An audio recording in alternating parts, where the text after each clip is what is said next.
time. 21 months straight, no negotiation was possible. Secondly, it was the most prestigious task to be undertaken because the group wanted to be associated with it. That after independent India's first parliament, it is built by Tata, and one of our regrets in the past, our MD had shared that why we have not gone for Ram Temple. So you could understand the kind of pressure we had. Coming to the project planning over here, it was very well declared that it is going to be a net zero project. That means all the resources, what is to be used over there, those compliance has to be met. I just give you a brief of what is achieved there.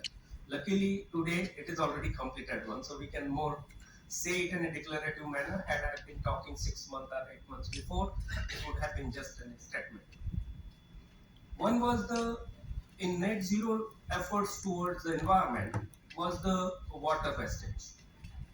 95% of the wastewater has been reused in the whole project. Oh.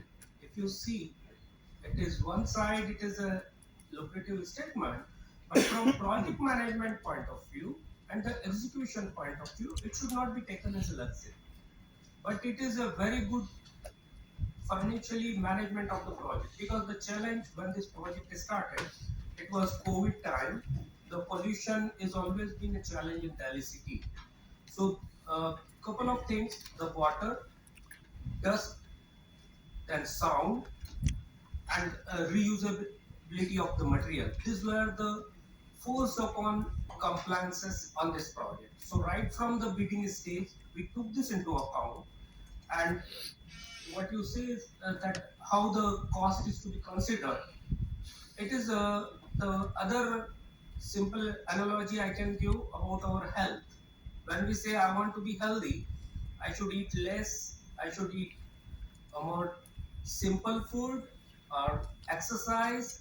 If you take in holistic way, all this will not add to the cost of living.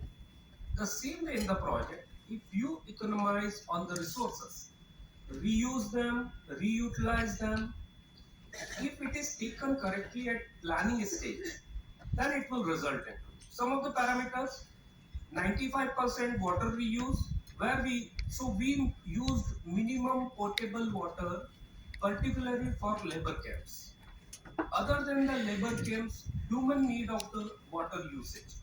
All the reused water, we installed STP over there, sewage treatment plant, which takes out all the water from the system and then it is used after cleansing. That water is used for sprinklers because dust control was one of the stringent norm over there.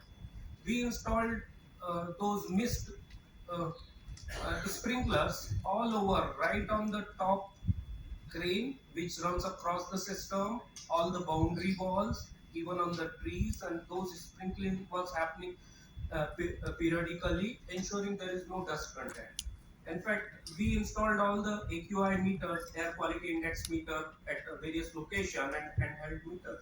And they were showing the nearest distance Mandir Marg, where the natural AQI, we have plotted it all across, and all the time at the production facility at Parliament, it was lower than the what is in the Mandir Marg.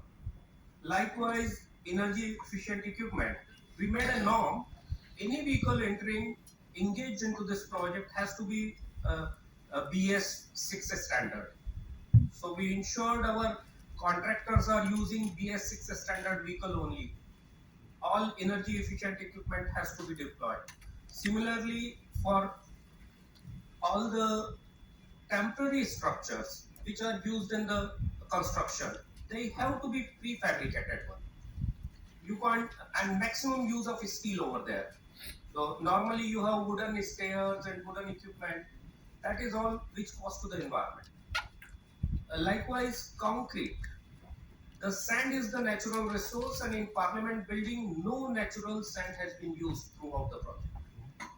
The complete sand is, they call it in technical language, M sand, which is basically the crushed stone sand, which is uh, made manually. Did any of this add cost? Not really.